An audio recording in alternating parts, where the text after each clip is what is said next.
Bueno, bienvenidos a todos. No sé si puedo compartir la pantalla. A ver, ahí, ahora sí. Bueno, particularmente gracias al Instituto de Formación Política y Gestión Pública del Gobierno de la Ciudad de Buenos Aires, que nos ha permitido tener esta nueva experiencia de conocer las buenas prácticas parlamentarias y estos invitados de lujo, y gracias a la Universidad Austral y al Instituto y a la Escuela de Gobierno de la Universidad Austral, que hemos coorganizado este evento tan importante en su segunda edición. No sé si Abril Karina está en este momento, pero bueno, voy a hacer, Ah, bueno. si no, Karina Espala es la directora del instituto, pero estaba con una reunión y estaba tratando de entrar. Así que les dejo el saludo de la directora a todos los expositores, a todos los invitados. Y bueno, ella también ha sido parlamentaria y tiene una gran experiencia y hoy es nuestra directora.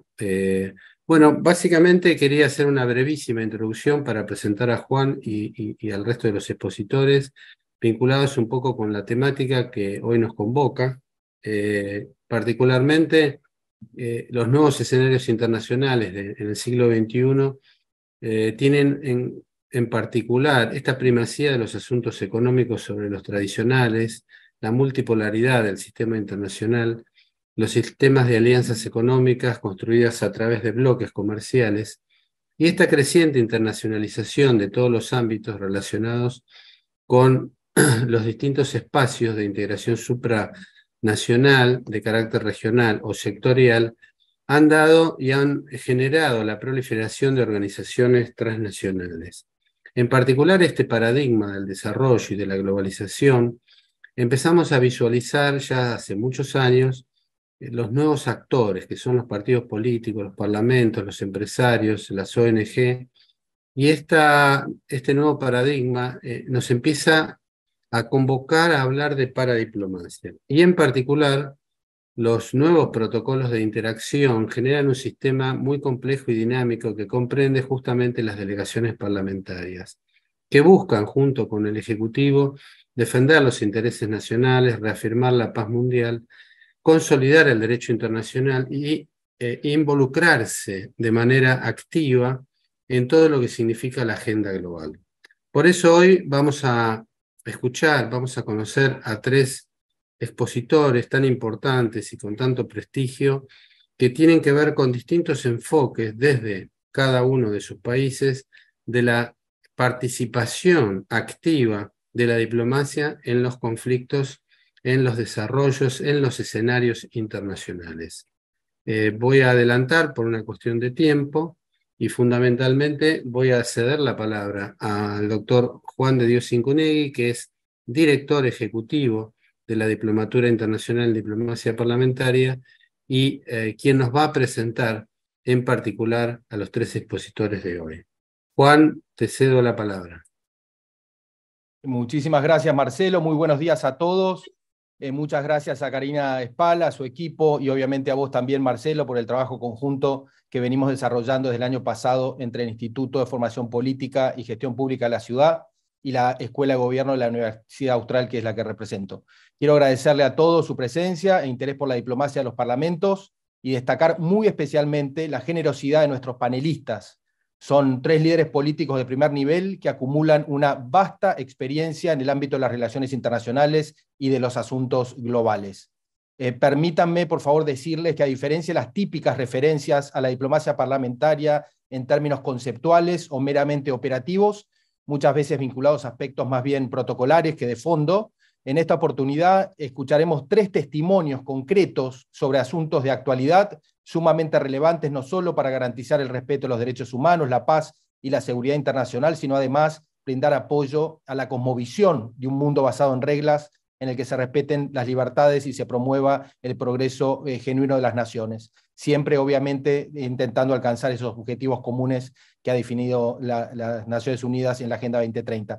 Los casos son de mujeres y niños en riesgo en Afganistán, la guerra de agresión en Ucrania. Esos dos casos van a ser desarrollados por un ex congresista estadounidense que está ya aquí presente, Brian Byrd, y por el senador Rojo Edwards de Chile, en ese orden. Por último, vamos a contar con el análisis del ex asambleísta Jonathan Prendas de Costa Rica, que va a brindar un enfoque distinto a los anteriores acerca del rol de los parlamentos en el proceso de acceso a la OCDE, la Organización para la Cooperación y el Desarrollo Económicos, un asunto de primera importancia para la reconstrucción de una ética de gobierno y una sólida institucionalidad que permita, por lo menos a la República Argentina, que está en ese camino, retomar la senda del desarrollo y del progreso con equidad. Vivimos en un mundo cada vez más complejo, como explicaba Marcelo, ha puesto en crisis la gobernabilidad a nivel global, pero también doméstico, desafiándonos en todos los campos de la vida moderna. La diplomacia parlamentaria existe hace 134 años, si tomamos como referencia la creación de la Unión Interparlamentaria el 30 de junio de 1889. Es una actividad que está allí disponible con sus propias organizaciones, principios, valores, objetivos y procedimientos. Podemos ignorarla, podemos malversarla o podemos aprovecharla para que contribuya en la defensa de los intereses de nuestros países y como vehículo para brindar una respuesta idónea a los desafíos globales. Aprovechemos a estos tres grandes hombres, su experticia y el privilegio que implica poder escucharlos y dialogar con ellos. Entonces arrancamos. La primera disertación corresponde a Brian Byrd, miembro retirado del Congreso de los Estados Unidos, donde prestó servicios al pueblo estadounidense como congresista del Partido Demócrata por el estado de Washington durante 12 años, de 1999 a 2010. Actualmente es presidente y fue quien fundó el Centro y Museo Nacional para el Servicio. Es licenciado en Psicología con un máster y un doctorado en Psicología Clínica. Ha sido jefe del Departamento de Psicología de la Pacific Lutheran University. Ha sido presidente de la Antioch University de Seattle. Y en una de sus tantas acciones solidarias es uno de los fundadores y directivos de Operation Snow Leopard, destinada a evacuar a personas en riesgo en Afganistán. Brian, gracias por estar aquí. Tienes 20 minutos para exponer, hasta 20 minutos, y luego seguimos con el senador Rojo Edwards, perdón, y con Jonathan Prendas. Adelante, Brian. Gracias, Juan de Dios. ¿Me puedes escuchar? Perfectamente. Sí. Ojalá, vamos a ver si podemos ver los mismos PowerPoints. Déjame Gracias, un momento para intentar. Gracias, Brian. Gracias por estar. Gracias a ustedes. ¿Lo puedes verlo? Perfecto. Perfecto, imagina. Pues lo siento mucho que no hablo perfectamente el español, pero voy a intentar. Y además no tuve tiempo para traducir mi PowerPoint, pero está bastante sencillo. Entonces, vamos a ver cómo va. Pues Juan, gracias por su amistad y su amable presentación y sobre todo por su liderazgo en esta conferencia y su liderazgo al tratar de ayudar a los compañeros parlamentarios que enfrentan un grave peligro incluso mientras hablamos en Afganistán. Y gracias también a los demás oradores de hoy y todas las personas en esta llamada por su servicio en el cargo de su participación en las actividades interparlamentarias. Me han pedido que comparta algunos pensamientos sobre cómo se dan las relaciones interparlamentarias entre los miembros del Congreso de los Estados Unidos y otros países. Me complace hacerlo porque personalmente y como exmiembro del Congreso creo que muy apasionadamente en la importancia y el beneficio de tales relaciones y interacciones. También debo reconocer que en la actualidad y durante muchos años, el Congreso de los Estados Unidos no ha estado tan involucrado o comprometido como creo que debería estarlo. A mi manera, estoy haciendo lo que puedo para ayudar a promover tales relaciones y espero que al participar hoy y a través de visitas recientes a futuras y en el futuro a Argentina y otros lugares, puedo ayudar a avanzar en este esfuerzo. Para entender, a ver si cambia el PowerPoint. ¿Cambió? Ah, sí. ¿Está? Correcto. Perfecto. Ok. Ok. Para entender cómo el Congreso y sus miembros están involucrados en las relaciones internacionales, es útil comenzar revisando primero el contexto constitucional y legal y luego considerar algunas de las sutilezas y cómo funciona esto en la práctica. También ofreceré algunas observaciones sobre posibles oportunidades y limitaciones para que los miembros del Congreso se involucren más con organizaciones como la Unión Parlamentaria Internacional. Al final, como ejemplo, compartiré una breve descripción de cómo los miembros actuales y anteriores del Congreso se han involucrado con otros parlamentos como Juan de Dios, Zinconegui y naciones en los esfuerzos para ayudar a los refugiados afganos. Como antecedente, es útil comenzar explicando que según la Constitución de mi país, el Ejecutivo tiene la responsabilidad principal de las relaciones internacionales porque el expresidente se le otorga la autoridad para celebrar tratados con naciones extranjeras y nombrar embajadores. El presidente elige y dirige el secretario de Estado de los embajadores, pero sin embargo, los nominados para secretarios de gabinete y embajadores, así como cualquier tratado negociado, deben contar con el consentimiento del Senado, por lo que aún existe un papel importante en el Congreso. La Constitución también otorga al Congreso la autoridad para regular el comercio con las naciones extranjeras. El Congreso no participa directamente en discusiones del tratado o negociaciones comerciales con gobiernos extranjeros, pero el Congreso tiene la autoridad para bloquear tratados o acuerdos comerciales y no es raro que el Congreso insista en ciertas disposiciones en dichos acuerdos. Esta es una práctica que los presidentes de ambos partidos a menudo han encontrado frustrante y que a menudo han tratado de cambiar o solucionar. En este punto también se debe mencionar que la Constitución prohíbe de manera bastante clara y explícita a los estados individuales negociar tratados o acuerdos comerciales con naciones extranjeras. Dichas ocasiones son dominio exclusivo del gobierno federal, aunque con abundante aporte de los representantes federales en el Congreso que actúan en nombre de los intereses de su distrito o estado de origen.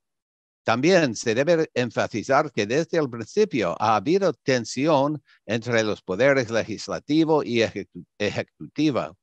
De hecho, ya en 1799, el Congreso promulga una ley llamada Ley Logan para prohibir que los ciudadanos no autorizados participen en negociaciones con gobiernos que tengan disputas con el gobierno de los Estados Unidos. Que la ley, por cierto, siga vigente es una de las razones que a veces se citan para no participar en organizaciones como la UIP. Uno puede, espera un momentín. Aquí. Uno puede entender cómo podría ser tremendamente problemático para una administración si un ciudadano privado o incluso un miembro del Congreso buscará, sin autorización, negociar de forma independiente con una potencia extranjera, tal vez en formas que fueran contradictorias con la política oficial del presidente o sin autorización, suficiente información o comprensión del contexto estratégico. Si bien la Constitución otorga la autoridad principal del presidente y el poder ejecutivo sobre la política exterior, tanto la Cámara como el Senado tienen comités de relaciones internacionales como de relaciones internacionales que participan activamente en el estudio y tratan de influir en relaciones de los Estados Unidos con otras naciones y a veces en las relaciones de otras naciones entre sí. Esto puede ser particularmente desafiante cuando miembros individuales del Congreso o un partido político hacen declaraciones públicas en los medios populares. También está dentro de los derechos del Congreso aprobar, resoluciones formales que sean críticas o incluso directamente opuestas a las políticas y acciones del presidente. Es posible que tales acciones no alteren directamente la política, pero pueden complicar significativamente las negaciones y generar incertidumbre y falta de confianza por parte de otras naciones. Un ejemplo de eso hoy se puede ver en las declaraciones muy públicas de algunos miembros del Congreso y candidatos presidenciales que critican la ayuda militar que se está brindando a Ucrania. Increíblemente, algo de esto incluso ha tomado la forma de comentarios críticos de nuestro propio presidente Biden y simpatizantes de Vladimir Putin, que es un dictador brutal e incluso ha insinuado que usaría armas nucleares. Es importante comprender que como individuos elegidos por un partido, no por un partido, sino por sus electores, los miembros del Congreso sienten que es su derecho y responsabilidad hacer viajes personales de investigación a otras naciones.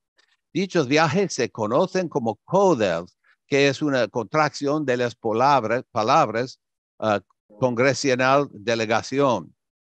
Durante tales viajes, los miembros del Congreso a menudo se reúnen con nuestra propia embajada, con funcionarios electados de las naciones anfitrionas, incluidos los parlamentarios.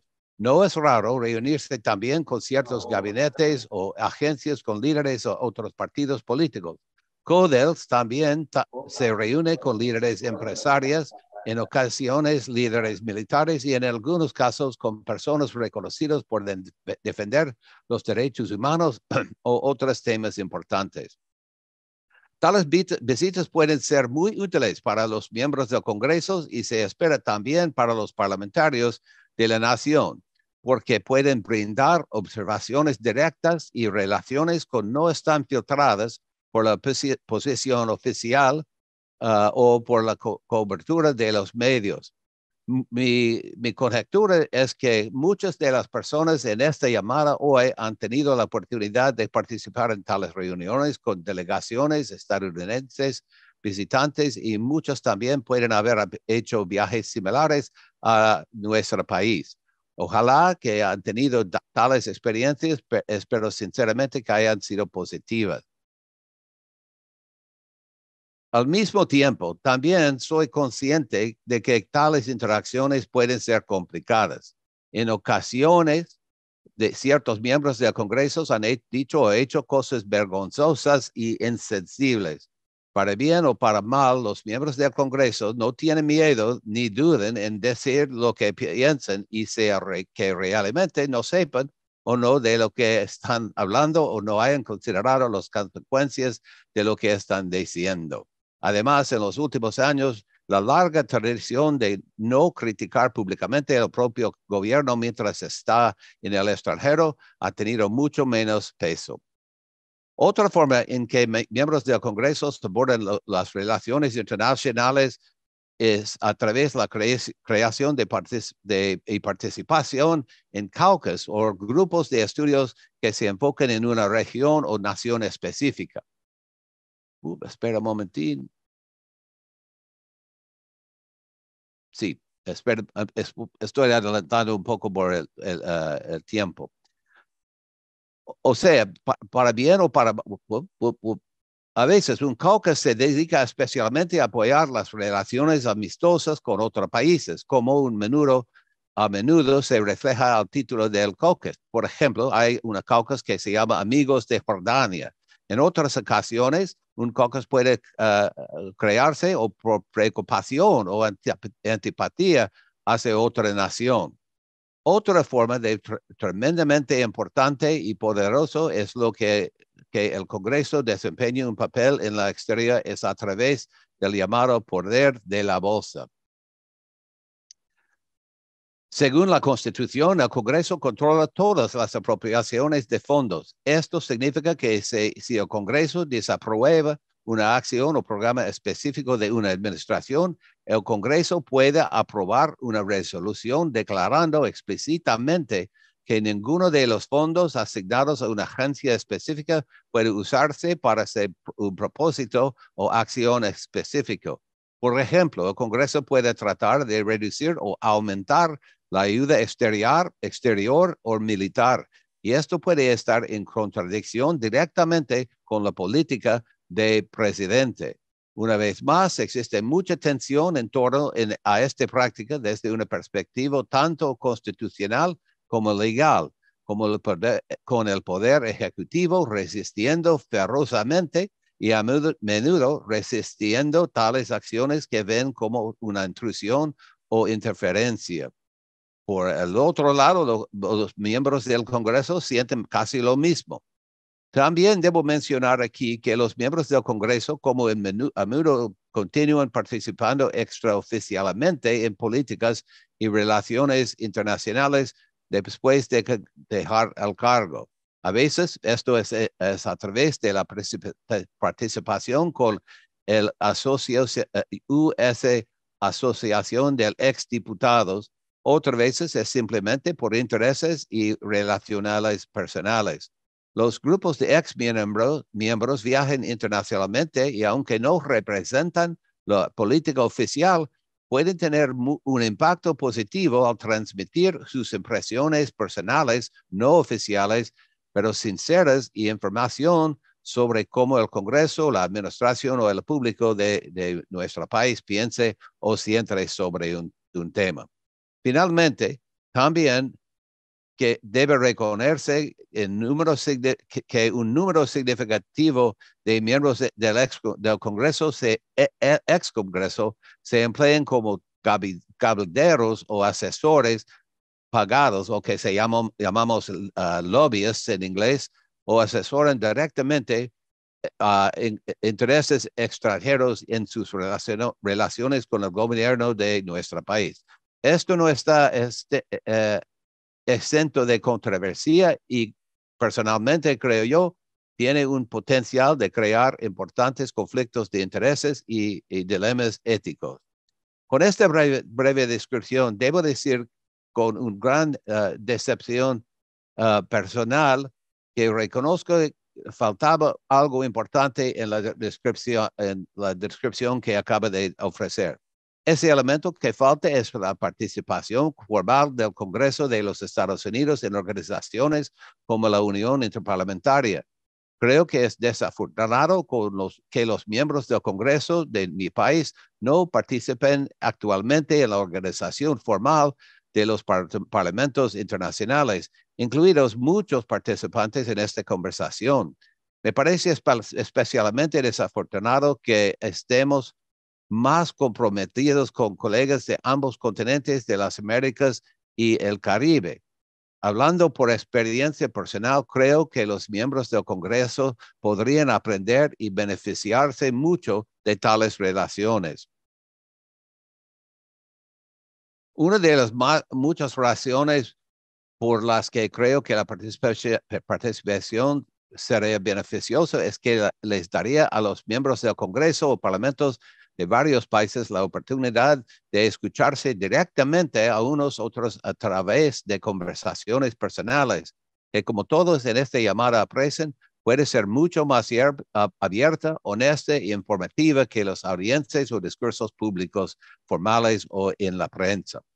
Habiendo de ese dicho, también debo reconocer que bastante frecuencia no puedo garantizar que tales organizaciones necesariamente encontrarían que todos los miembros del Congreso están tan informados, razonables, respetuosos o colaborativos como uno podría esperar.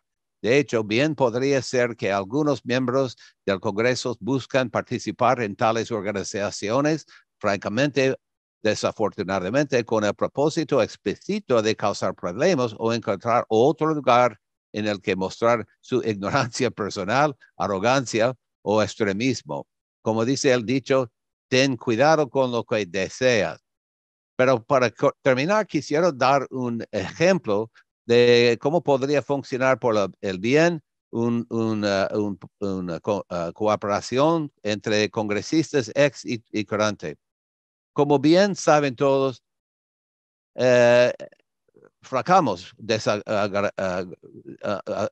afortunadamente, en misión en Afganistán. Ha morido muchas personas y todo mucho más son todavía en peligro. Pero quisiera dar este cuento.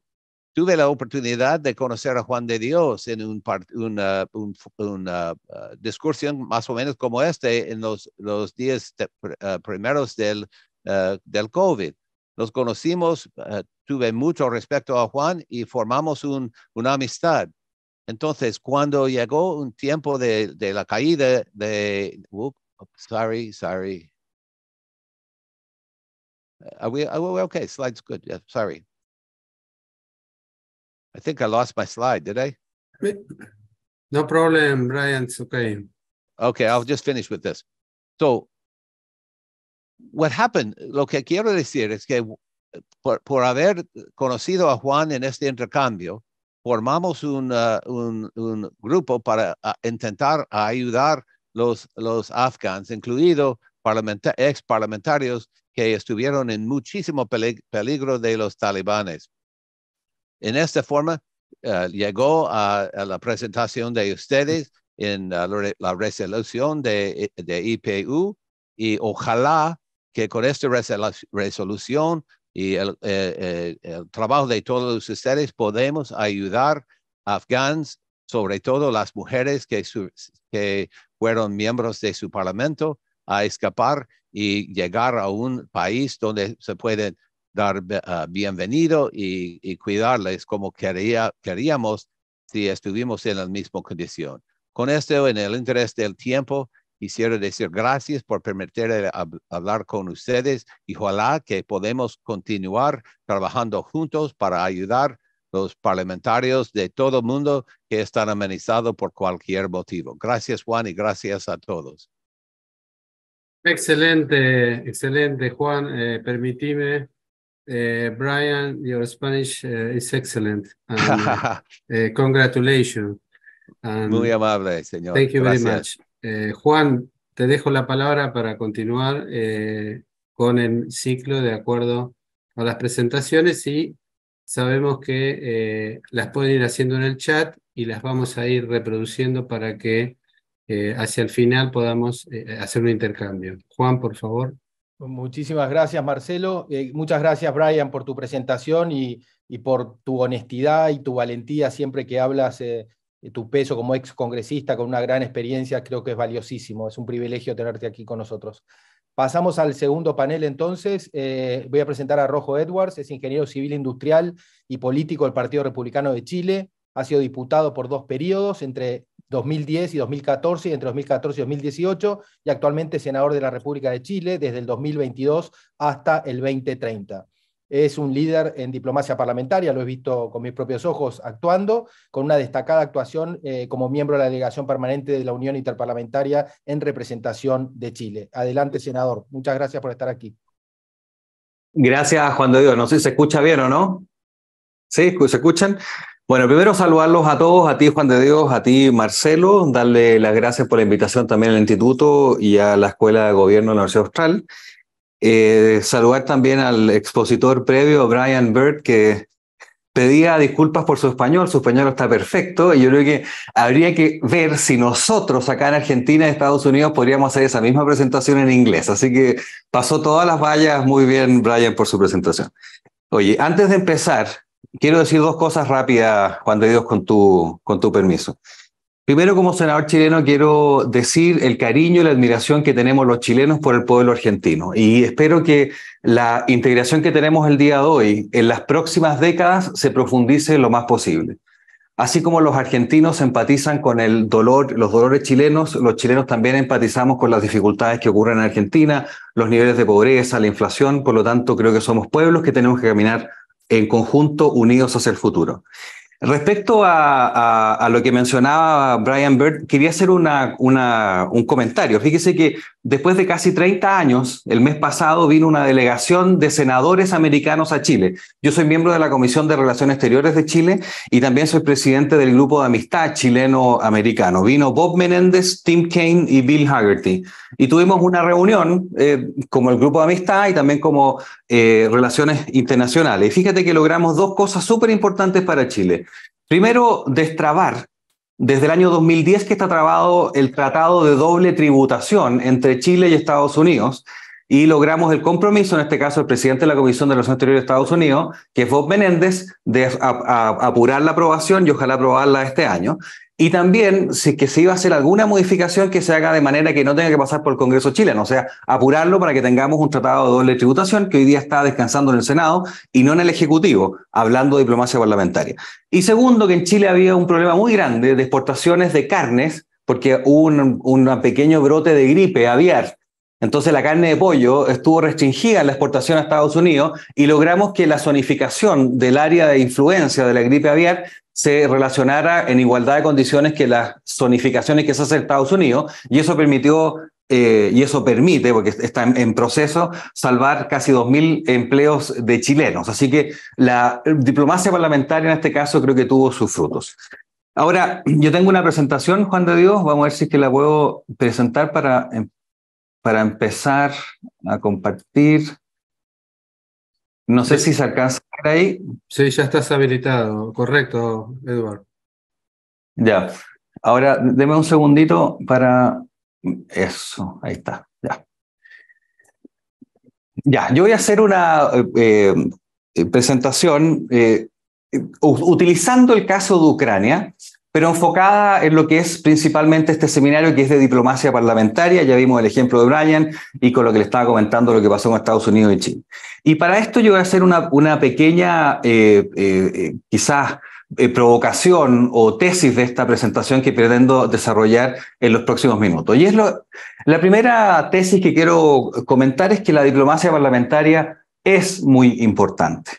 Ya dimos algunos ejemplos de la diplomacia parlamentaria que ocurrió con Estados Unidos, pero vamos a ver ahora ejemplos de qué pasa con las comunidades, tanto de la ONU como de la UIP, como proxies de las comunidades internacionales, tanto de los gobiernos como de los parlamentos, y que producen resultados que son distintos. O sea, los resultados de la diplomacia parlamentaria no son los resultados de la diplomacia de los gobiernos, y eso las hace complementarias, lo vamos a ver.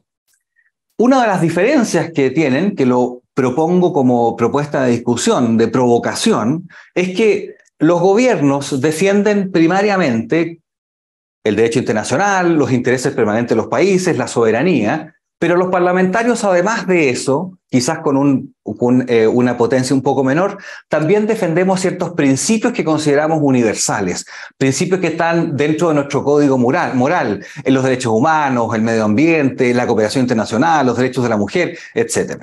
Y lo último que voy a tratar de desarrollar es que América Latina además tiene mayores posibilidades de liderazgo que la que tiene en la diplomacia general. Antes de avanzar, yo quiero establecer claramente que yo no soy neutro, porque el resto de la presentación es más académica, pero yo no soy neutro en el conflicto de Rusia-Ucrania. Yo estoy apoyando 100% Ucrania. Creo que la invasión que hizo Rusia a Ucrania es una invasión totalmente criminal. Yo soy el primer parlamentario latinoamericano, en conjunto con un grupo de parlamentarios chilenos, que fuimos a Ucrania días después de que las tropas rusas se habían retirado de la zona cercana a Kiev. Pudimos ver lo que pasó en Irpin, lo que pasó en Gostomel, lo que pasó en Bucha, que es una pequeña localidad al norte de Kiev, que no alcanzaron a evacuar. Y por lo tanto se cometieron violaciones masivas de mujeres, habían descubierto días antes una fosa común, crímenes de guerra estaban a la orden del día, y por lo tanto yo no tengo una posición neutral.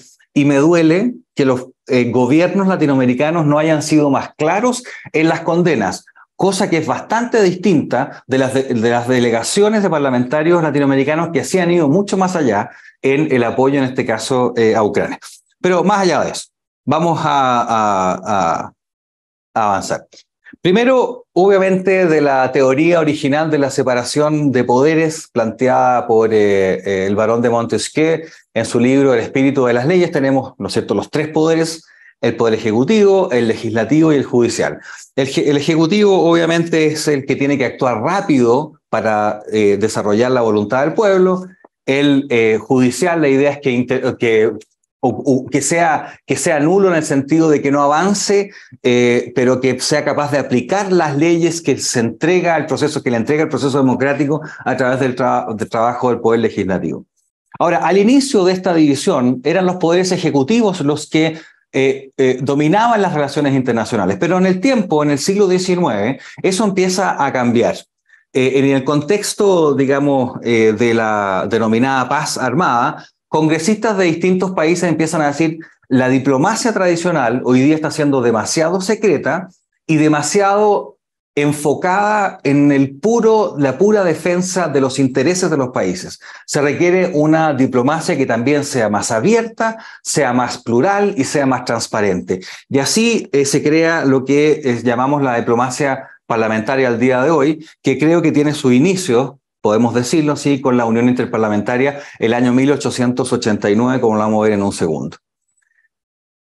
Ahí están viendo un pequeño cuadro, que yo pretendo con este cuadro ver algunas diferencias quizás iniciales dentro de esta provocación que hago con la diferencia entre la diplomacia tradicional y la diplomacia parlamentaria. Por supuesto que no me estoy refiriendo a lo que mencionaba Marcelo, que también hay relaciones internacionales que hacen empresarios y otros grupos de la sociedad civil, pero acá me enfoco en la diplomacia tradicional y la parlamentaria. Y ahí quiero hacer notar algunas diferencias. La naturaleza de las relaciones de diplomacia tradicional es más permanente que la diplomacia parlamentaria. ¿Y por qué digo esto? Porque, por ejemplo, cuando un parlamentario chileno habla con un parlamentario argentino, ninguno de los dos parlamentarios, para ver, por ejemplo, una resolución de Ucrania, está pensando en las consecuencias que sus declaraciones podrían tener en la futura resolución de los temas limítrofes que tenemos en campos de hielo sur o en la Antártida. Tenemos una libertad de hacer cosas que no tengan consecuencias a futuro, como sí muchas veces la diplomacia general sí tiene. Nosotros los chilenos lo tuvimos en la experiencia muy clara con la demanda que nos hizo Bolivia para tener un acceso soberano al mar, en el cual hasta el más mínimo comentario de diplomáticos de carrera y de cancilleres desde el año 1920 hasta la fecha fueron considerados dentro de la reclamación para la Corte de la Haya. Tiene una naturaleza distinta. La toma de decisiones en la diplomacia tradicional es jerarquizada, viene del gobierno, en cambio la parlamentaria es plural, es a través de un diálogo entre iguales. Los objetivos también no son exactamente los mismos, y después lo vamos a ver en un ejemplo que vamos a entregar.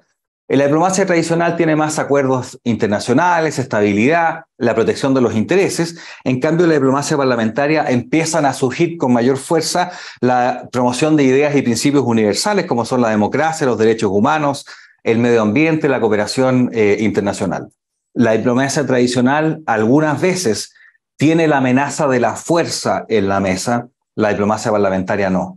Y la participación que tiene la sociedad en la diplomacia tradicional es mucho menor, al menos en cuanto a menos pública, menos transparente, que en la diplomacia parlamentaria. Por lo tanto, a través de este cuadro quería empezar a demostrar algunas de las diferencias que hacen que la diplomacia parlamentaria sea importante, tenga resultados distintos a la diplomacia tradicional, y esos resultados distintos hacen porque están buscando distintas cosas los parlamentarios versus lo que hacen los gobiernos.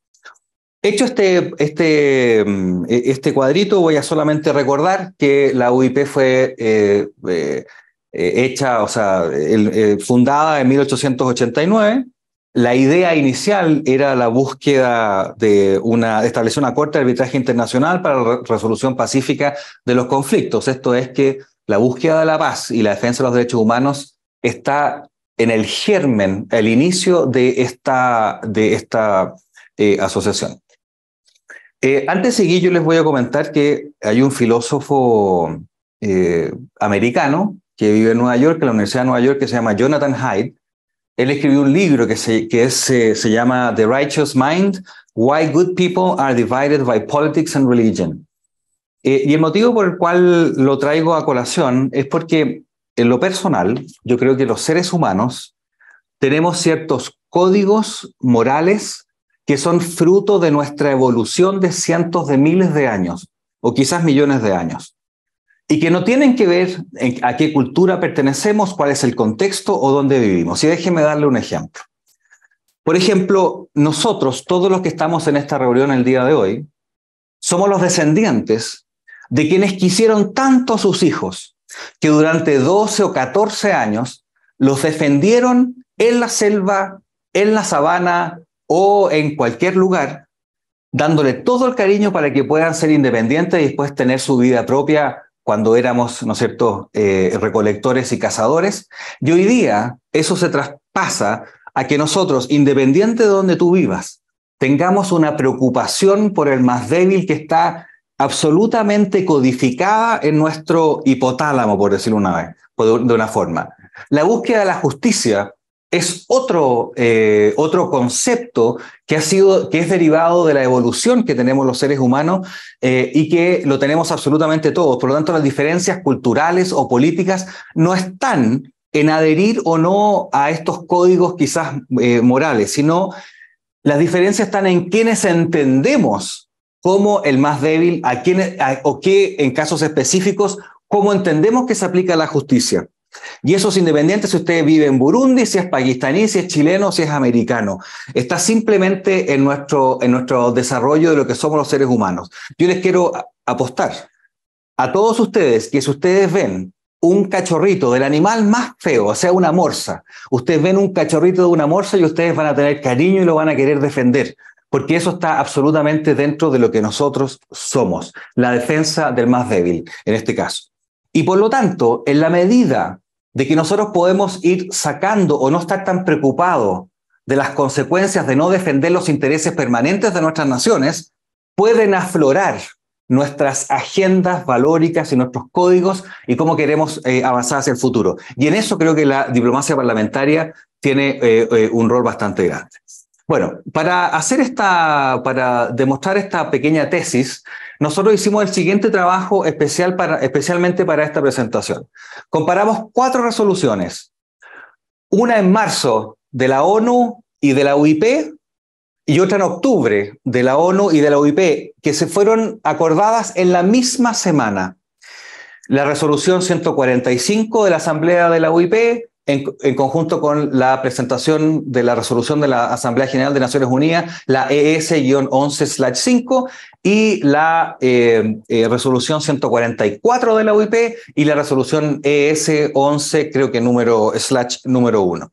Fueron hechas en el mismo contexto, por los mismos países. ¿Cuál es la diferencia que existía? Que en una estaban los gobiernos y en otra estaban los parlamentos. ¿Y cuáles son las cosas que saltan a la vista?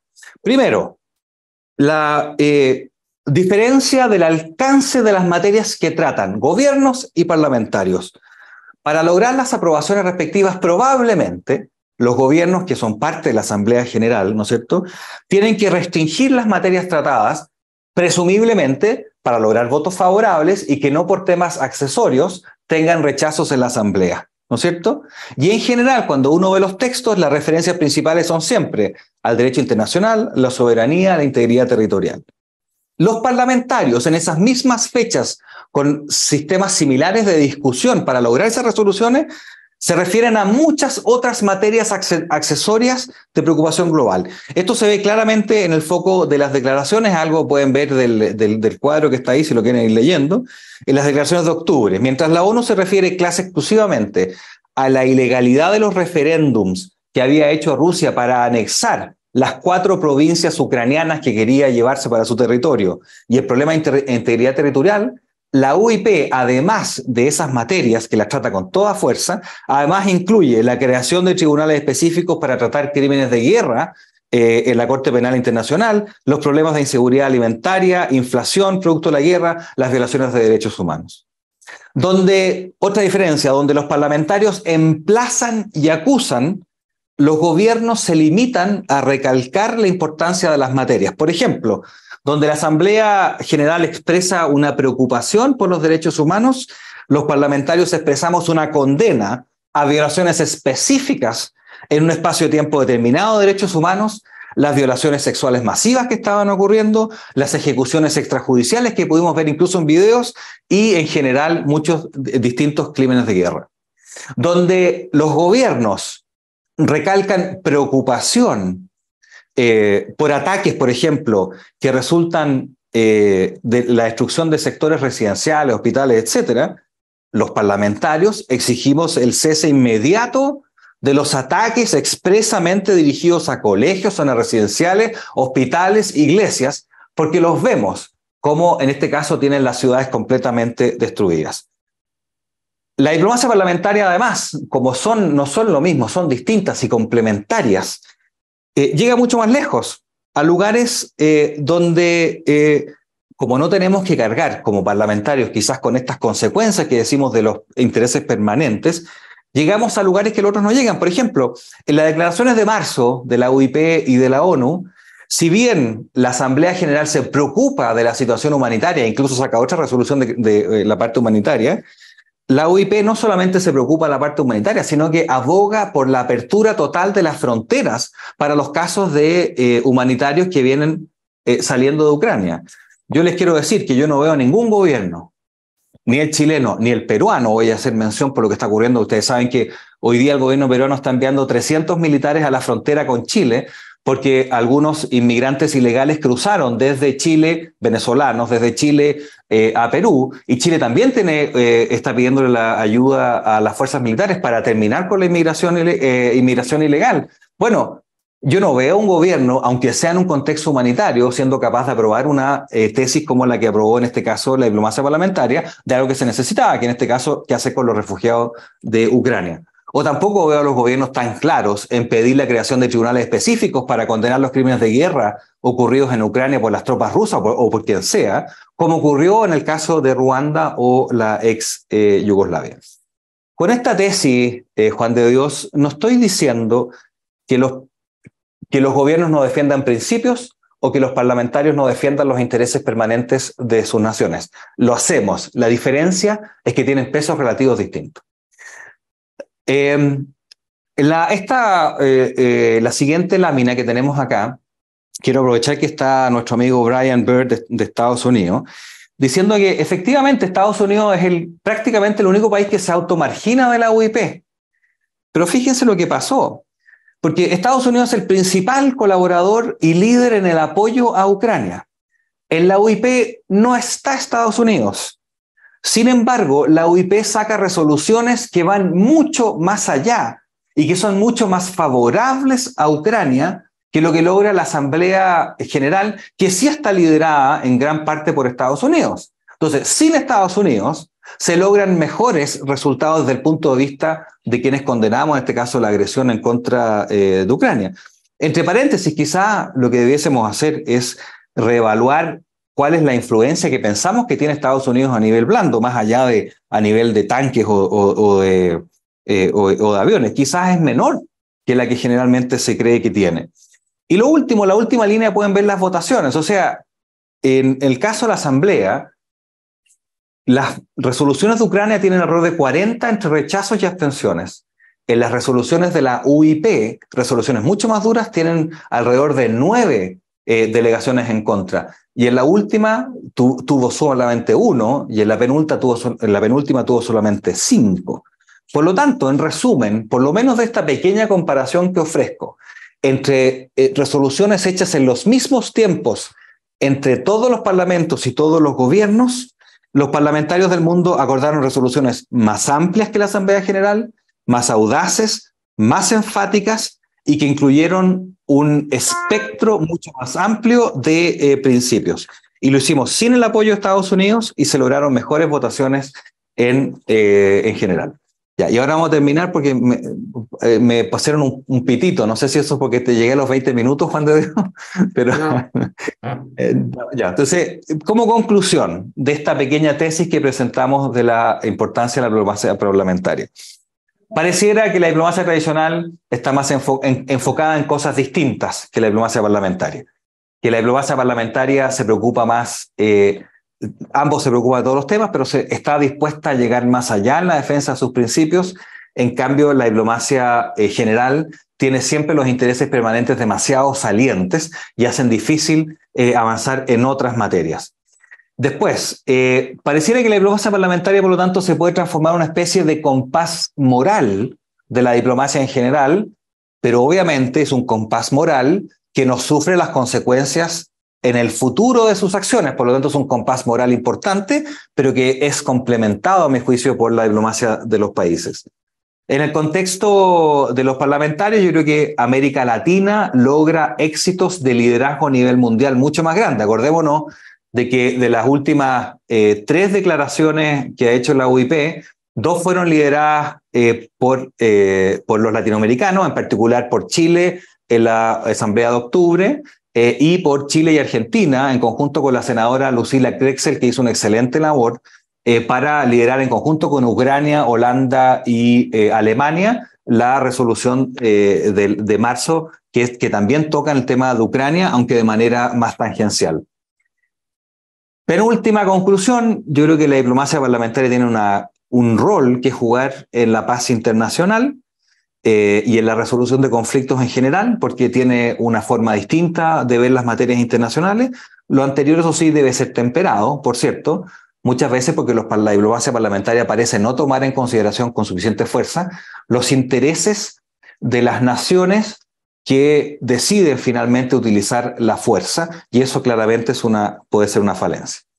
Para finalizar, Juan de Dios, en esta pequeña discusión que hicimos especialmente para este curso que nos han invitado, decir que ambas formas de diplomacia y muchas otras son importantes, pero no solamente importantes, sino que son complementarias y pueden ser utilizadas para cumplir diferentes partes de un objetivo final que la comunidad internacional pueda tener. Muchas gracias. Muchas gracias, José. Realmente sí, un aplauso a todos hasta ahora, cómo venimos y además algunas de las preguntas. Mientras vamos a hacer, hay algunas preguntas y hay inclusive un comentario del senador Brian sobre tu exposición, lo clara que fue ahí en el chat.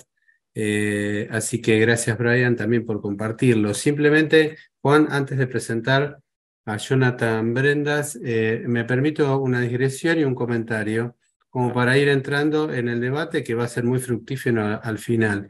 Simplemente hacer un paralelismo entre lo que decía José recién tan claramente, vinculado a la diplomacia tradicional, la diplomacia parlamentaria, y el paralelismo que voy a hacer es por mi experiencia a través de la paradiplomacia de los gobiernos locales, algo que tiene similitud con muchas de las cosas que vos mencionabas, Rojo Edwards, y tiene similitud porque la diplomacia, la paradiplomacia de los gobiernos subnacionales, de los gobiernos locales, empieza a instalar agendas globales, se empieza a meter en un montón de temas que a veces la diplomacia tradicional no puede acceder por distintos compromisos, por distintas responsabilidades, y vemos que los gobiernos locales empiezan a avanzar en ese sistema paradiplomático, como bien ustedes, tanto Brian como vos, señalabas de la diplomacia parlamentaria. Entonces, empecemos a pensar que estamos construyendo un nuevo futuro con la paradiplomacia de los gobiernos, de los parlamentos, y que ese nuevo futuro es el nuevo escenario para los próximos 20 años. Mi humilde reflexión la comparto con ustedes. Juan. Muchísimas gracias, Marcelo. Sí, comparto. Primero, brillante, senador Edwards, extraordinaria presentación, muy, muy valiosa, y además complementa la presentación también muy, muy buena de Brian Byrd. Vamos a pasar ahora a la tercera disertación. En este caso cambiamos un poco el eje y vamos a asuntos más bien de desarrollo, de cooperación y de tipo sobre todo económicos. Tenemos a Jonathan Brendas, ha sido diputado de la República de Costa Rica entre el 2018 y el 2022. Durante ese periodo presidió la Comisión Legislativa Especial para incorporar a Costa Rica a la OCDE, y además obviamente fue miembro de la Red Parlamentaria Global de ese organismo internacional. Actualmente es consultor en relaciones corporativas, públicas, mediáticas y políticas, un analista consultado por medios de comunicación y socio estratégico de Infinite X, una organización de transferencia de conocimientos sobre tendencias e innovaciones para el sector financiero, bursátil y educativo en América Latina y el Caribe.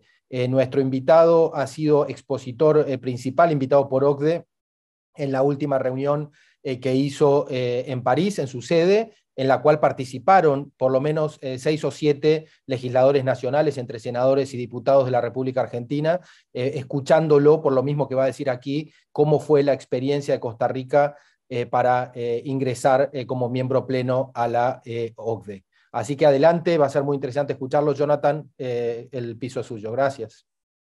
Muchísimas gracias, Juan de Dios. Saludos, Marcelo, por supuesto, a mis antecesores, Brian y Rojo, por supuesto, por la gran disertación que hicieron. Y saludos a todos los que se encuentran pues en esta sesión de trabajo que espero pueda complementar de manera asertiva para poder alimentar todos ese espíritu de co-creación que naturalmente todos tenemos para ayudar a nuestros países. Saludos desde Costa Rica.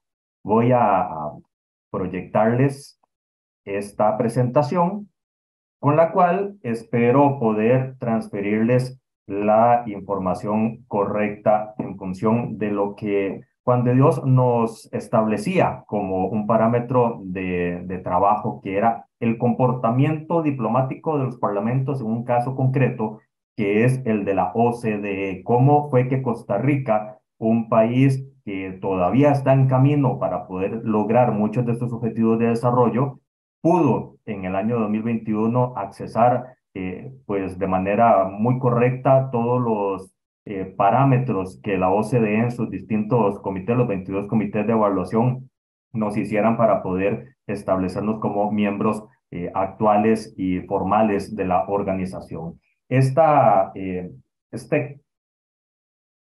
Este trabajo lo titulé Incidencia e Influencia por una razón, y me voy a ir a las dos anteriores exposiciones. Somos los parlamentarios un complemento en efecto del trabajo del gobierno, somos en efecto un brazo tal vez más flexible, tal vez más dócil, pero recordemos que somos la primer válvula efectiva de representación de los habitantes de un país. Por lo tanto, lo que mencionaba el senador Rojo es pues más que evidente la traducción de lo que estoy diciendo, porque al final de cuentas podemos tomarnos ciertas licencias que pueden ser mucho más eficaces a la hora de tomar decisiones o acciones en función de objetivos de una visión de desarrollo país. En esta influencia e incidencia tiene dos parámetros específicos. Antes, en el caso de Costa Rica, por lo menos, el proceso de adhesión a la OCDE dura 10 años. Son 3 gobiernos, 3 administraciones las que nos toma ingresar y cumplir con todos los parámetros, tanto en el Ejecutivo como en el Judicial, como en el Legislativo, para poder cumplir con las brechas que nos habían estado estableciendo en los diferentes análisis y estudios que la OCDE estableció al país. Pero quiero separar estos 10 años en dos momentos, del 2011 al 2018, donde se dio una característica muy específica de los congresistas de ese tiempo, que fue el involucramiento. Y después del 2018 y hasta el 2021, el compromiso. ¿Por qué utilizo estas dos palabras? Porque los parlamentarios, específicamente en la diplomacia parlamentaria, tienen dos caminos que desarrollar. Primero, el involucrarse. ¿Qué significa esto? Ser partícipe, ver cómo va caminando todo, ser supervisor, ser un referente simplemente de consulta, y que le vayan dando lo que les toca y a la Asamblea Legislativa, en el caso de Costa Rica, para ir aprobando en una velocidad conforme a la velocidad del Congreso, que a distinto razón de otros países, en Costa Rica es muy lenta la aprobación de legislación, más cuando es un asunto de grueso calibre, un asunto muy técnico. Se toma aquí el tiempo para aprobar, para poder que salga de una manera más equilibrada, democrática y solidaria en función de los objetivos del país. Del 2018 en adelante fue el compromiso. ¿Qué pasó ahí? Y voy a la siguiente filmina. Se aprobó la Comisión Especial para el Proceso de Incorporación de Costa Rica a la OCDE. Eso se dio en el último trimestre del 2018, una moción presentada por este servidor, que tuvo como antesala el poner a conversar a las 7 fracciones legislativas, a las 7 fuerzas políticas que estábamos en ese momento representando al país en el Congreso, ponerlas de acuerdo en la necesidad urgente de tener a la OCDE como parte de nuestra vinculancia en función de las acciones que se estaban desarrollando. Los condicionantes me parece que son principalmente los siguientes. Solo uno de los 9 miembros era del oficialismo, la comisión era representante por 9 diputados y diputadas, solo uno era del oficialismo. El mismo diputado, este servidor, fue el presidente de los 3 años de vigencia y era de la oposición. Esto nos orientó a un trabajo de comunicación fuerte, porque al ser de la oposición al oficialismo, teníamos que entablar muy buenos canales de comunicación. Al ser la OCDE, tener en la OCDE un canal formal, oficial, solo con el Ejecutivo, no era así con el Legislativo, entonces teníamos que tener estos vínculos de desarrollo estratégico y político muy bien desarrollados. 16 meses para sacar 14 leyes. Recién les estaba diciendo que acá en Costa Rica se toma con mucho tiempo el proceso de una legislación. Por ejemplo, una de estas 14 leyes aprobadas fue en el tema de competencia, de promoción de la competencia en Costa Rica, que durante 20 años y 5 intentos no había sido posible el desarrollar este tipo de legislación. La logramos en 2 meses, producto de la estrategia que ya les vamos a comentar.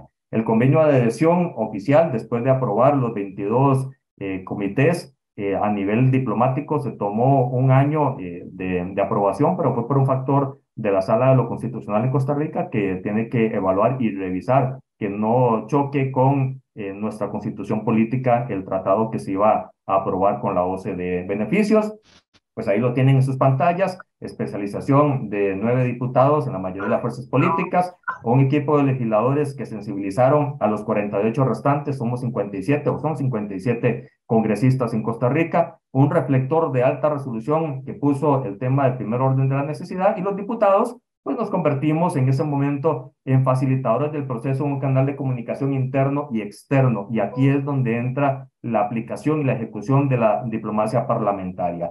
¿Cuáles son los logros tangibles que se lograron en estos 3 años de trabajo de establecer en un procedimiento que, como les dije, antes del 2018, la OCDE no era tema top del país, de la agenda política, agenda mediática, la agenda social? Se veía algo muy distante y no se entendía qué era, por lo tanto había muchos detractores.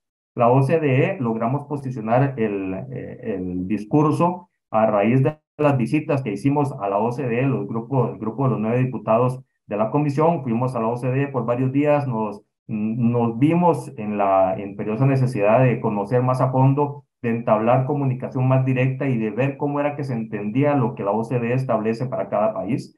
La OCDE es el mejor equipo de apoyo que pueda tener una nación para poder desarrollarse en general, y es un método ideal para poder desarrollar esa autopista que tanto queremos, porque suma el conjunto de experiencias, y aquí lo decía Juan de Dios, al ser también partícipe de la red parlamentaria global, 2 veces al año nos reuníamos todos los congresistas de los países miembros y aspirantes, y podíamos comunicarnos y saber por dónde íbamos y poder mejorar las estrategias en función de las experiencias ya vividas. Las recomendaciones no son un marco rígido, la OCDE no le dice a un país tiene que hacer esto y lo tiene que hacer así, sino que le dice estas son las recomendaciones, los mínimos y los máximos, y en función de eso tropicalice y estemos en coordinación para saber que todo va en función de lo correctamente técnico que se le está sugiriendo a un país. El seguir la ruta de la OCDE es tener 300 equipos técnicos a disposición con análisis frecuentes que son de consulta directa de los parlamentarios en función de la toma de decisiones que se tiene que hacer. Entonces, esto nos abre una vía en doble comunicación. No solo se hace el trabajo parlamentario diplomático para poder accesar a la OCDE, sino que de ellos podemos tomar información para la toma de decisiones, que se hizo una cultura institucional en el Congreso a partir de la gestión que logramos, para que todos los proyectos de ley, todas las acciones del Ejecutivo, pues se tome como fuente de consulta y de referencia las experiencias de la OCDE y las recomendaciones para fortalecer y robustecer el sentido de las leyes y darle un un acelerador al desarrollo del país. El primer paso fue entender la filosofía y la naturaleza, como les digo, y los diputados de la comisión nos convertimos en ese eje central. Generamos credibilidad, confianza y veracidad técnica. Esto es el sinónimo de compromiso. ¿Qué pasaba en el Ejecutivo? Iban avanzando, pero al tener todo el bosque, que se llama país, de atención, pues no podía acelerar lo suficiente y con la suficiente expertise que se necesitaba, ocupaba el brazo legislativo y ahí fue donde se convirtió la diplomacia legislativa del caso OCDE en una ejecución práctica muy fuerte para poder desarrollarnos en conjunto con el Ejecutivo, con las experiencias del Judicial cuando tocaban proyectos de ley de reforma de la OCDE en función de este poder de la República y poder todos en conjunto establecer estos canales de comunicación que ya vamos a ver. ¿Cuáles son y cuáles fueron los 5 valores que se establecieron después del 2018 con la estrategia que desarrollamos desde la presidencia en conjunto con los demás diputados? Generamos disciplina, no 2 meses de tiempo para poder aprobar una ley de la República en conjunto con los parámetros OCDE, teniendo que tamizar, teniendo que revisar, teniendo que valorar los aportes de la OCDE constantemente, 24 horas al día, los 7 días de la semana, hacer el paralelismo con la parte del Poder Ejecutivo no fue sencillo. La paciencia, porque al final de cuentas la multiplicidad de sectores nos obligaba a sentarnos a tener fuentes de comunicación y de revisión en todo este tema país, la visión, la comunicación y la transparencia y apertura para poder sumar los conocimientos de todos los sectores industriales, sociales, sindicales, académicos, para poder sacar las leyes que al final de cuentas, sin salirnos de los parámetros de la OCDE, pues pudiera representar a todos los valores sociales del país.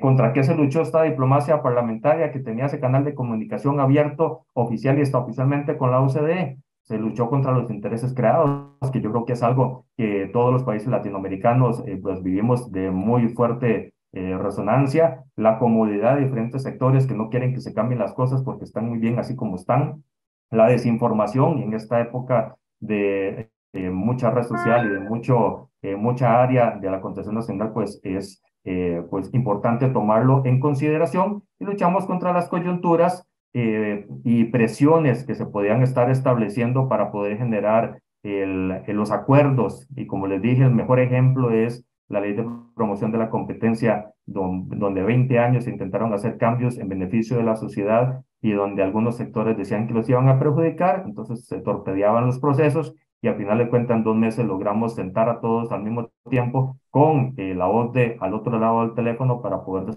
desarrollar los parámetros correctos. Los retos de la diplomacia parlamentaria, enfoque del capítulo de Costa Rica en la OCDE, construir confianzas entre los poderes de la República para poder lograr transparencia en los requerimientos, necesidades, pasos a seguir y para tener claro de que los que iban a cosechar no era un diputado, no era un presidente de la República, no era una persona en concreto, sino era todo el conjunto del universo de Costa Rica, de más de 5,5 millones de personas que habitamos en este momento acá al país. También se logró construir la confianza suficiente con el enlace del oficial del gobierno y de la OCDE para poder tener información 24/7, como les decía, de la manera más rápida y así ejercer la toma de decisiones y los ajustes correspondientes, porque el calendario que formamos con los diferentes proyectos de ley, no se hicieron todos los proyectos desde el día 1, sino que cada 35, 40 días nos ingresaba un nuevo proyecto y había que calzarlo en una lógica de gerencia de proyectos con todos los demás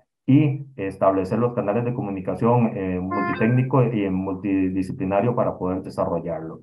Hay las ventajas, se le devolvió la confianza al país en la clase política y se abrió las puertas grandes, algo que estaba cerrado totalmente en Costa Rica, que era el tinte técnico de la aprobación de proyectos de ley. Se acostumbró a los medios de comunicación y a los diferentes sectores que había comprobación técnica de la valoración de una decisión. No era simplemente un asunto político o un asunto antojadizo para beneficiar a unos y no a otros, sino que aquí todos estábamos en el corto, mediano y largo plazo viendo el beneficio y demostrándolo como tal con la información abierta que teníamos. Las desventajas, el tiempo, como les digo, 16 meses para lograr 14 leyes. ¿Y por qué 16 meses? porque ya teníamos el último llamado de la OCDE para cumplir con el proceso de adhesión, si no íbamos a tener problemas a la hora de terminar el acceso y podíamos tener el inconveniente de que no pudiéramos finalmente, después de un gran esfuerzo, lograr la incorporación oficial que se dio en el 2021, por cierto, en media pandemia, que fue otro condicionante más complicado que nos hizo que esta diplomacia parlamentaria tuviera éxito. Las desconfianzas y las ausencias de un plan estratégico a seguir antes del 2018 y nos hicieron perder mucho tiempo en el país, que logramos recuperarlo con esta estrategia. Fortalecer la suma de divisiones país para co-crear, algo que en Latinoamérica no es muy dado, y es sentarse todas las fuerzas políticas, dejar de lado ciertas banderas y poner el enfoque de cada uno para fortalecer y no para dinamitar un proceso, generar el proceso de comunicación con un gobierno que era, como les digo, 8 de los 9 miembros opuestos al gobierno en ese momento. Entonces había que co-crear, sentarse con todos y definir los caminos a desarrollar y generar un motor del proceso para poder acelerarlo en tiempo y forma. Oportunidades, dejar atrás las divisiones y polarizaciones, algo que tenía que lograrse sí o sí, el respaldo de estos equipos técnicos para poder tener un balance internacional objetivo, porque no sé cómo será la relación en algunos países, en otros sí tengo la referencia, pero por lo menos en Costa Rica y a veces nos dábamos el tupé de creer que solos podíamos y estábamos como el hámster y la rodita dando, creyendo que estábamos avanzando y al final no estábamos avanzando para ningún lado. Entonces, esta referencia y este sistema logró tener un aliado sobrenaturalmente importante para el país, que es la OCDE, y redibuja el marco institucional que da paso a un nuevo futuro para Costa Rica. Las debilidades no entendían en Costa Rica que era la OCDE y que eso simplemente era por esos requerimientos que se tropicalizaban y se circunscribía y minimizaba la organización a cuánto era lo que se tenía que pagar para ingresar. Cuando se hizo, ya era mucho en el momento de que ese tema salió a colación, nos tomamos el tiempo para ver cuánto significaba por decisión el equilibrio económico de lo que se tenía que estar pagando y al final vimos que se iba a terminar pagando menos que contratar a un asesor técnico por tema para de aquí en adelante de forma permanente. Entonces, el tener este equipo técnico también fue una dinámica muy amplia que logramos evidenciar. Las amenazas, que los sectores polarizantes y desestabilizadores fueran ganando terreno con este factor económico que les digo, y la estrategia usada, que es con lo que voy a ir cerrando esta presentación, esperando que a grosso modo les pueda quedar claro cómo fue que se logró este ingreso y que incluso todavía hoy el modelo de una comisión permanente de un país para accesar todos los procesos sea pues punto de referencia en París y en general en los miembros actuales de la organización para poder establecer un parámetro de seguimiento a las estrategias y políticas que se puedan emanar desde el organismo. Se dio por medio de la estrategia consultiva Visión 360, que básicamente, si usted me pregunta qué es la Visión 360, se lo resumo que es en la ejecución de 5 etapas establecidas de forma paralela y de forma visionaria o generando una estrategia técnica política muy de alto nivel, que fue hacer convivir una estrategia, una visión, una transparencia, una interpretación y una comunicación. Las 4 de las 5 pueden ser muy claras, pero ¿qué es interpretación? Los congresistas tenemos el deber de escuchar al pueblo, tenemos el deber de ver al Ejecutivo que está en el andamiaje permanente de una política pública que se va haciendo reiterada con el paso de los años. Y al final de cuentas, también coincidíamos con el eje social de sindicatos, por ejemplo, y del eje empresarial del sector privado que necesitaba confirmar que nada estuviera aprobándose que fuera en contra de su espíritu de desarrollo del país. Esa interpretación es traducir qué es lo que uno quiere al otro lado de la mesa para escuchar el fairness y así encontrar una posibilidad de punto de encuentro, un equilibrio en donde todos se sientan pues cómodos. Eso se logró porque al final de cuentas todos los proyectos de ley fueron votados de manera unánime con las diferentes bancadas legislativas que iban desde la derecha extrema hasta la izquierda extrema, pasando por el centro y centro izquierda y centro derecha. Había representación de todos los las visiones ideológicas, y todos los proyectos de ley fueron pasados prácticamente en unanimidad, logrando ese consenso de escucha, que es un protocolo de incidencia e influencia que logramos implementar.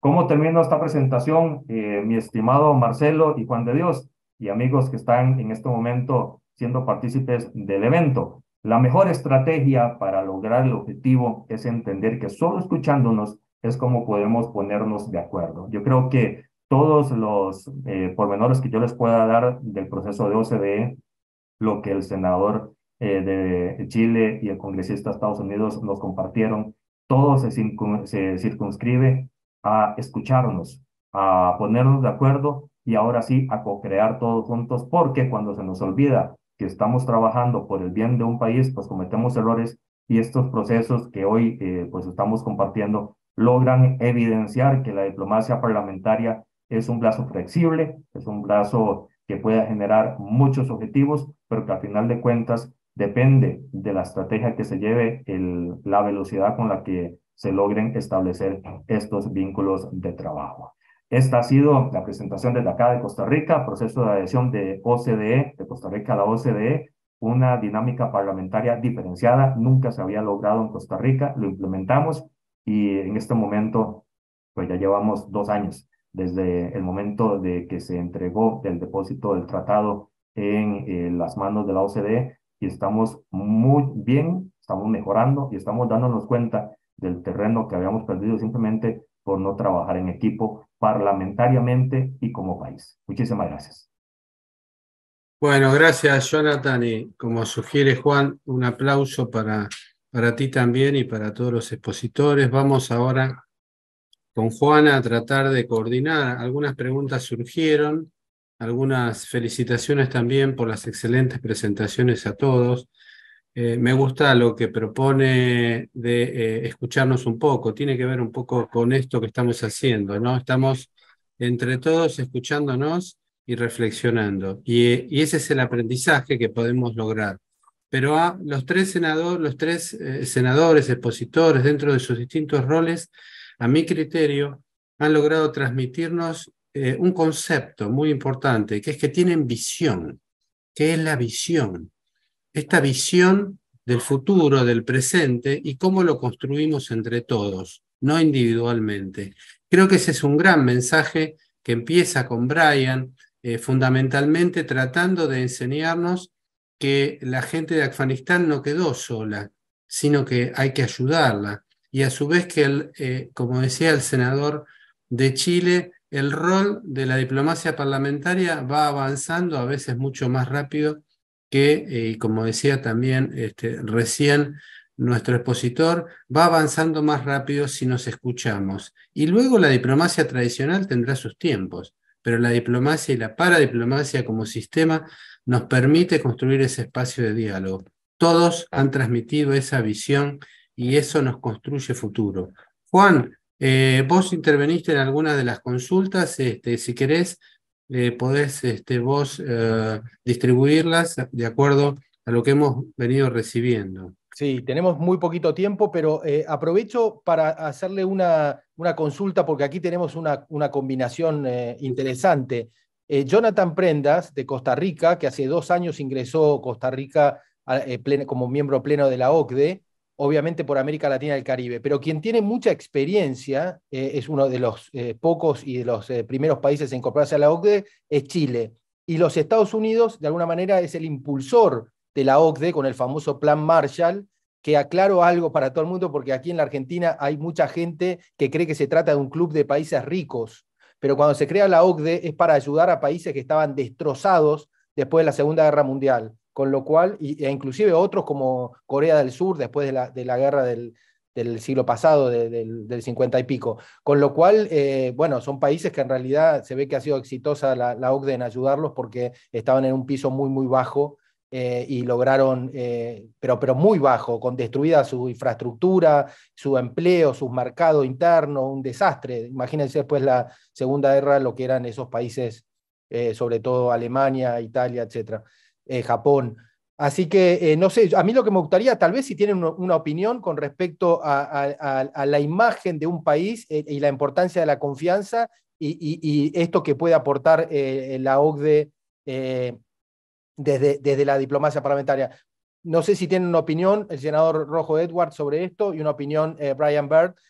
Organismos de esta naturaleza que aclaro que no son organismos de crédito, no es el FMI, no es el Banco Mundial, son organismos cuyos miembros, los propios miembros que son los países, ayudan a los otros países y obviamente con un secretariado que contó muy bien Jonathan, sumamente técnico y especializado, pero lo que comparten son las experiencias de las políticas públicas exitosas de sus propios países. La verdad, nos encantaría, esto es una opinión personal, pero a mí me gustaría mucho que la Argentina contara con una ayuda de ese tipo para ordenar un poco y sobre todo tal vez lograr consensos con esto que ha contado Jonathan, que es maravilloso. Así que una pregunta, si quieren, y si no pueden pasar de la pregunta, al senador Edwards, a Rojo, por la cuestión de que Chile es un miembro pleno ya hace tiempo, y obviamente a Brian Byrd con respecto, si tiene alguna opinión respecto a lo que significa la OCDE y lo que ha sido el rol de los Estados Unidos con el Plan Marshall y hasta el día de hoy en ese organismo. Senador, por favor. No, Brian, por favor. You're first. Pues, gracias. Pues primero, gracias a los otros presentadores. Fantástico. Muy interesante e informativo. Muchas gracias. Juan, solo quiero comentar que el ejemplo de señor Rodríguez es un ejemplo, me parece, de la potencial y los beneficios de intercambios parlamentarios, porque cuando conocemos entre otros como hermanos, como colegas, los diferencias o la competencia que se enfrentan entre los presidentes y departamentos del Estado son disminuidos. O sea, quisiera decir, cuando hablamos juntos, como en esta forma, o personalmente directo, podemos resolver o por lo menos entender cosas en forma diferente. Esto puede ayudar mucho en los intentos de, por ejemplo, reunirse con el OECD.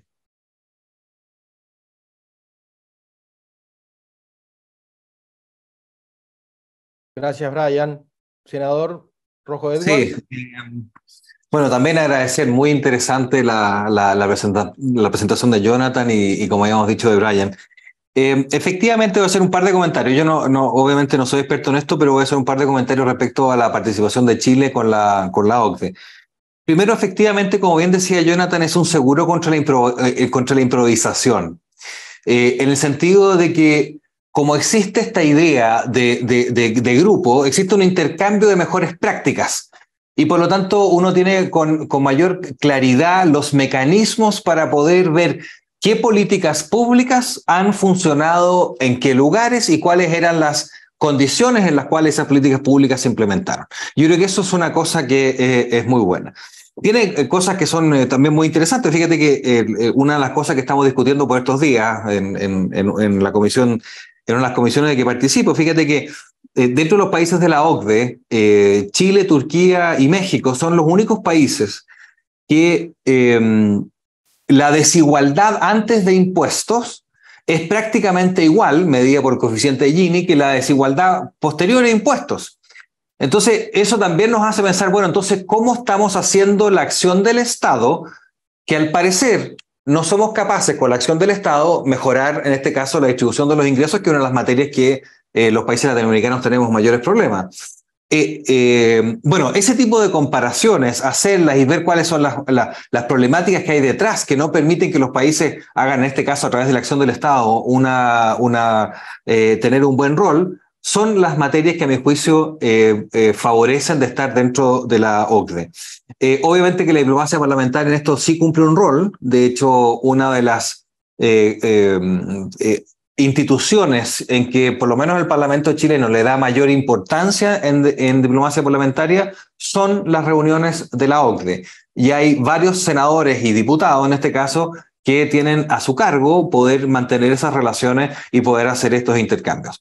Ahora, lo que sí como experiencia para Jonathan, quiero decirle que una de las cosas que sí hay que tener ojo es que muchas veces cuando uno es parte de la OCDE, se crean expectativas de bienestar y de calidad de vida de la media de la OCDE y que para países como Chile, México, Turquía y Costa Rica son expectativas que son un poco altas. Y esas expectativas hay que, a mi juicio, manejarlas dentro de la discusión pública que se da por el hecho de pertenecer a la OCDE.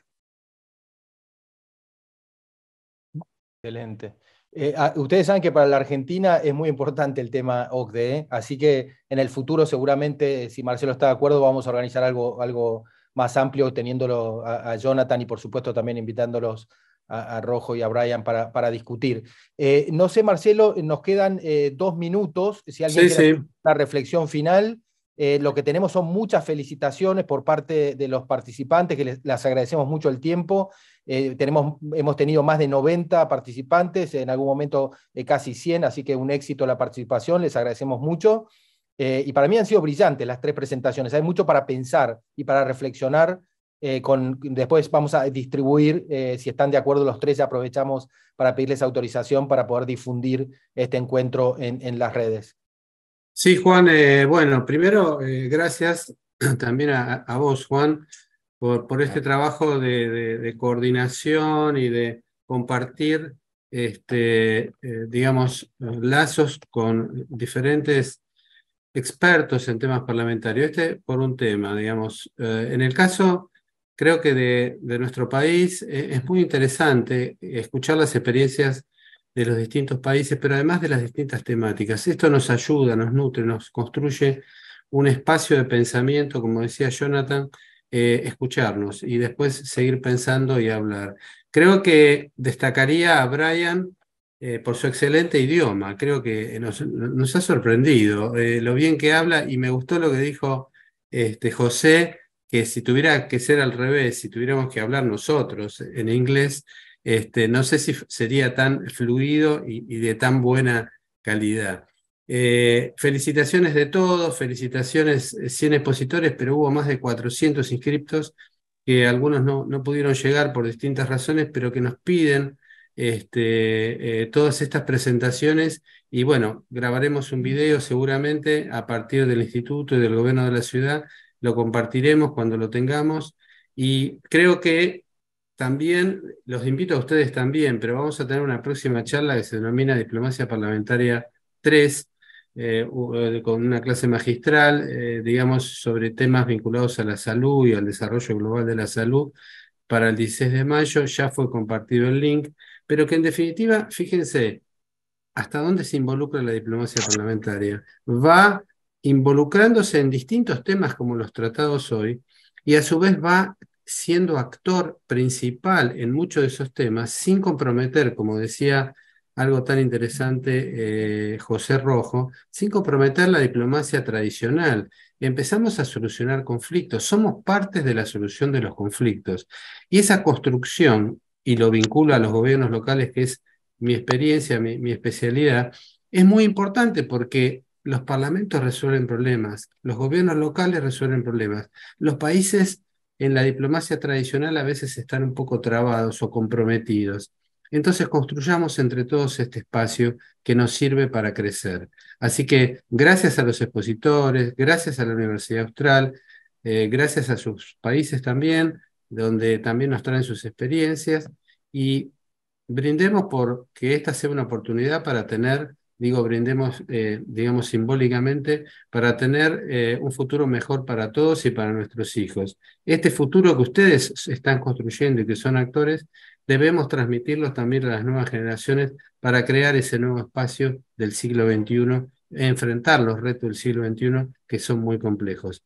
La asistencia fue muy alta, hubo muchos representantes también del extranjero, y vamos a continuar la semana próxima. Un saludo cordial y un aplauso, hagámoslo entre todos, que es escucharnos también.